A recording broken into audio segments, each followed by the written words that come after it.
menghilang atau menghapus data dari pinjol ya, seperti biasalah orang-orang, siapa sih yang tidak pengen gitu loh data dia dihapus. Sudah ganti nomor, sudah reset HP, tapi ada aja telepon yang masuk. Siapa yang pernah? Kalau yang pernah, isi di dalam kolom komentar biar saya tunjukkan sama Anda bagaimana hilang yang benar-benar hilang dalam hal ini. Nah, ini buat teman-temanku semuanya nih. Ini banyak banget. Pasti Anda sepanjang bulan suci Ramadan ini pasti Anda masih sibuk ya mencari cara menghilang, cara menghapus data, cara menghentikan tagihan, cara menghentikan teroran supaya tidak diancam, data tidak disebar, hutang auto lunas.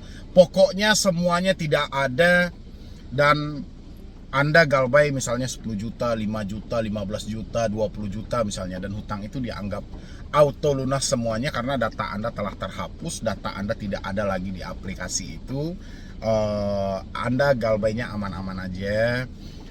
Tidak ada sama sekali ancaman-ancaman yang begana, yang begini dan segala macam. Benar atau tidak? Siapa yang mencari hal seperti itu? Biar saya tunjukkan teman-teman semuanya gitu loh.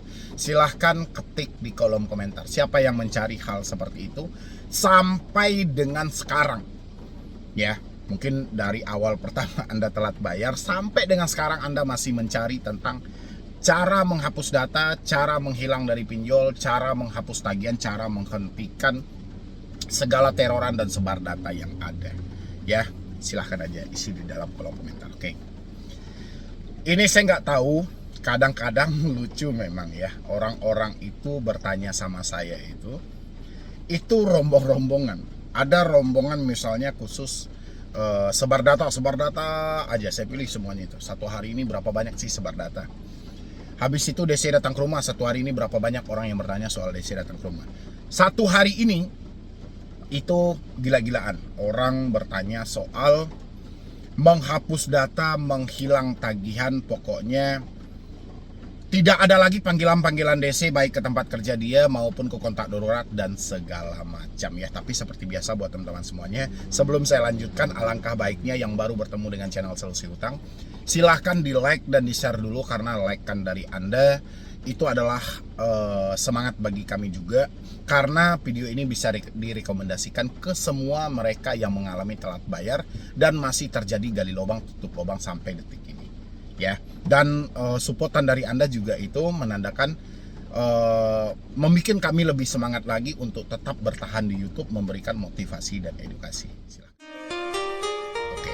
Menghilang atau menghapus data dari pinjol ya, seperti biasalah orang-orang, siapa sih yang tidak pengen gitu loh data dia dihapus, data tidak disebar, hutang dia auto lunas dan pokoknya tidak ada lagi. Itu siapa sih yang tidak mau? Pasti semua yang mengalami telat bayar pasti mau dengan hal ini, dan bahkan mencari-cari ya.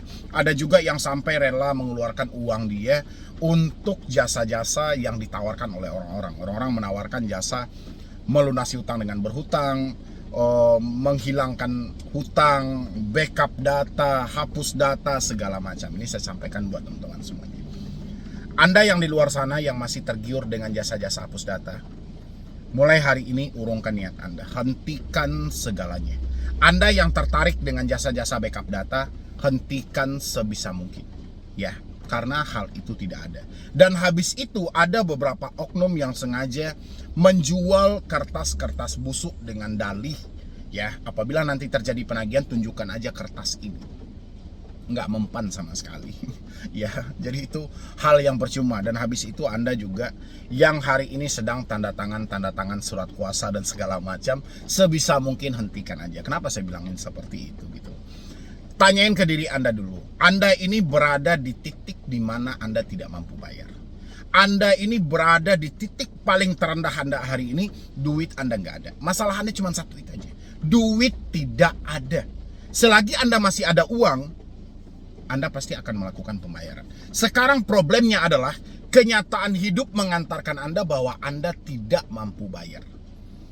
Oke, tidak mampu bayar ini bukan unsur disengaja, memang fakta dari kehidupan. Tapi entah kenapa teman-teman semuanya rela mengeluarkan uang 200.000 per aplikasi, 100.000 per aplikasi, 500.000 per aplikasi, 1,5 untuk selembar kertas.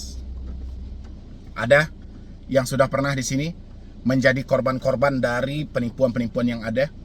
Urungkan, hentikan. Hal itu semua tidak ada. Itu adalah ladang dan cuan bagi mereka yang mempunyai kepentingan lain.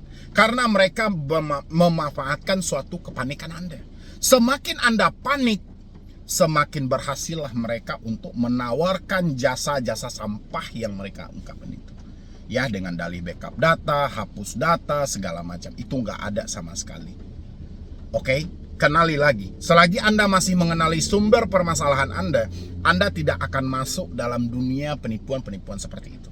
Tapi kalau Anda lupa dari jalur permasalahan Anda, kemungkinan besar Anda akan menjadi korban paling pertama setelah Anda dihancurkan oleh pinjol, akhirnya masuk ke dalam penipuan. Oke? Ya, oke. Kita balik ke pembahasan awal kita. Tentang menghapus data yang ada di pinjol. Saya berulang kali menyampaikan sama teman-teman semuanya. Tidak ada penghapusan data yang ada di pinjol. Kalau tujuan Anda menghapus data hanya sebatas untuk menghentikan teroran melalui telepon, menghentikan WhatsApp yang masuk, menghentikan email yang ada, itu tidak perlu jasa hapus data. Itu tidak perlu Anda berharap sama si pinjol untuk menghapus data. Anda tidak perlu mencari cara menghapus data. Itu adalah permintaan yang sangat simpel. Tidak perlu Anda bayar 1.000 perak pun. Ya, menghentikan teroran telepon masuk, ganti nomor. Menghapus supaya WhatsApp tidak masuk lagi, hapus WA Anda. Mengatasi email tidak muncul lagi, hapus email Anda. Udah selesai perkaranya kan. Sumber permasalahan Anda kan cuma itu, gara-gara di telepon, gara-gara di WhatsApp, gara-gara di email. Sekarang Anda mencari jasa hapus data, tujuannya untuk mengatasi ini juga. Bagaimana supaya tidak ditelepon lagi, supaya tidak di WhatsApp lagi, supaya tidak di email lagi. Saya berulang kali menyampaikan sama teman-teman semuanya, sumber masalah ada di 3 komunikasi ini. Cukup keluarkan modal 20.000 perak, pergi ke konter handphone, beli kartu baru. Ya, setelah kartu baru Anda beli, daftarkan pakai nick yang berbeda. Entah itu nick suami, entah nick anak, entah nick saudara Anda. Ganti dengan nick yang berbeda, mendaftarkan nomor baru. Setelah kita daftarkan nomor baru, cabut kartu kita, pindahkan data-data yang menurut kita penting yang ada di smartphone kita. Ya, setelah kita pindahkan data-data yang menurut kita penting yang ada di smartphone kita, baru kita reset HP kita ke setelan pabrik. Ya, setelah itu baru kita masuk dengan nomor baru yang kita beli tadi. Oke? Dan habis itu, setelah hal ini dipraktekkan orang-orang, banyak orang-orang yang mempraktekkan, Bang, saya sudah mengikuti saran yang Abang sampaikan. Tapi kenyataannya, si pinjol masih mengetahui nomor baru saya. Siapa yang pernah mengalami hal seperti itu? Sudah ganti nomor, sudah reset HP, tapi ada aja telepon yang masuk. Siapa yang pernah? Kalau yang pernah, isi di dalam kolom komentar, biar saya tunjukkan sama Anda bagaimana hilang yang benar-benar hilang dalam hal ini. Oke. Kalau memang teman-teman pernah mengalami hal itu, sudah ganti nomor, hapus WhatsApp, ganti email, sudah reset HP, tapi debt collector tahu nomor baru kita. Pertanyaannya, dari mana mereka mengetahui? Pasti orang-orang akan berasumsi, atau pemikiran Anda, atau beberapa mereka yang selalu menginginkan Anda mempergunakan jasa mereka, pasti mereka akan menakuti Anda dengan dalih handphone Anda telah disadap melalui email handphone, melalui dari sistem handphone kita. Jadi mau ganti kartu dan segala macam pun tetap akan tahu. Hal itu pembodohan teman-teman semuanya. Tidak ada penyadapan melalui email handphone. Ya, itu bisa Anda buktikan. Cara membuktikannya bagaimana, Bang? Cabut nomor Anda tadi, lakukan seperti yang saya ajarkan. Masuk dengan nomor baru, tapi jangan daftarkan pakai nick yang sama. Kenapa kita tidak boleh mendaftar dengan nick yang sama, Bang? Karena kita juga ragu terhadap penyedia layanan dari GSM ini. Mana tahu data kita bocor. Kita mendaftar dengan nick, KTP, dan nomor kakak kita, takutnya data kita bocor. Ya, kita ganti dengan nick yang berbeda. Entah saudara, entah apa, oke? Setelah Anda masuk tadi, Anda ganti nomor, sudah reset HP semuanya. Standby-kan handphone Anda dalam keadaan aktif. Ada kuota internetnya, Anda biarkan handphone Anda selama 1 atau 2 minggu. Jangan pernah bagikan nomor baru Anda ke siapapun, baik itu kontak darurat yang Anda jadikan ataupun teman-teman dekat Anda. Kita buktikan. Kalau memang handphone Anda disadap melalui email, mereka pasti akan menelpon. Tapi dengan catatan, Anda jangan pernah bagikan dulu nomor Anda ke siapapun. Setelah Anda ganti, setelah Anda reset, standby-kan selama 1 minggu. Jadi kita jangan terlalu percaya dengan katanya penyadapan melalui email. Ya, kita bisa buktikan sendiri kok. Kalau memang ada yang menelpon setelah kita tidak membagikan ke siapapun, kita tidak mendaftar di internet manapun, oke-oke aja, kita akan mengarah ke sana. Tapi kalau hal itu tidak terjadi, jangan pernah mempersulit pemikiranmu sendiri. Oke, habis itu kita balik lagi ke tempat tadi. Sudah ganti nomor tapi tetap tahu. Tadi sudah saya singgung juga sedikit. Saya bilangin, setelah kamu ganti nomor, setelah kamu reset HP-mu, jangan bagikan nomormu ke siapapun. Kenapa? Supaya nantinya kamu tidak berpikir bahwa handphonemu disadap melalui email, ya. Kamu jangan bagikan, baik itu ke kontak darurat ataupun ke temanmu. Kenapa seperti itu? Takutnya temanmu atau kontak daruratmu dihubungi oleh pinjaman online. Karena kontak daruratmu ini tidak senang dengan hal itu, akhirnya dia memberitahu nomor barumu. Atau kontak-kontak kawan dekatmu tadi dihubungi oleh debt collector. Dia yang mengasih tahu. Ya, dan habis itu jangan pernah verifikasi nomor barumu untuk ke media sosial manapun. Karena itu akan terlacak. Mereka ada sistemnya untuk tracking hal itu gitu loh. Di sana mereka juga bisa menemukan hal itu. Yang penting tahan aja dulu. Tapi rasa saya kalau teman-teman sudah mempraktekkan hal itu, telepon tidak akan masuk, WhatsApp tidak akan masuk, email tidak akan masuk. Dengan seperti ini, apakah kita sudah berhasil menghapus data, Bang? Belum.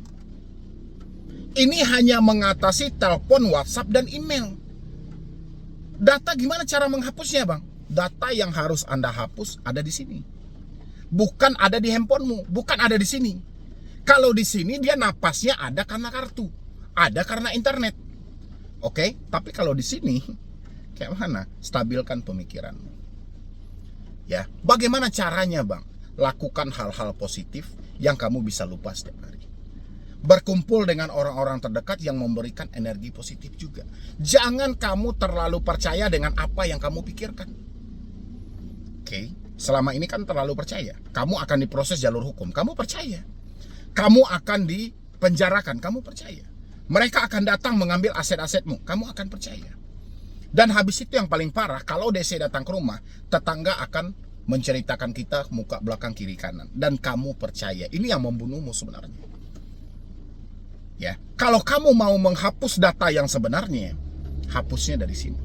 Caranya memikirkan hal-hal positif, menghentikan hal-hal negatif. Ingat, orang yang sedang bermasalah selalu dituntun untuk ke hal yang negatif, tidak pernah hal yang positif. Sekarang kamu bagi, ada positif, ada negatif.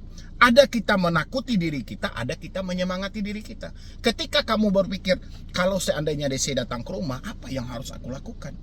Ya, itu pertanyaanmu untuk menakuti dirimu. Tapi jangan lupa, kalau seandainya semua itu tidak terjadi, apa juga yang harus kamu lakukan? Dia harus ada 2 keseimbangan. Oke. Fakta, telat bayar pinjol, tidak mampu bayar pinjol, tidak ada yang berat. Kecuali pemikiranmu sendiri. Ya, yang kejam itu pemikiran. Bukan masalah yang kamu hadapi. Tapi sudut pandang dan cara yang kamu pakai untuk penyelesaian masalah ini. Itu yang salah. Ya, jadi saya berharap buat teman-teman semuanya, kalau Anda ingin menghapus data, Anda praktekkan ganti nomor, Anda stabilkan pemikiran Anda. Insya Allah semuanya akan baik-baik saja. Pinjol tidak mempunyai risiko yang berat, kecuali dia mempunyai pegangan, telepon, WhatsApp, dan email.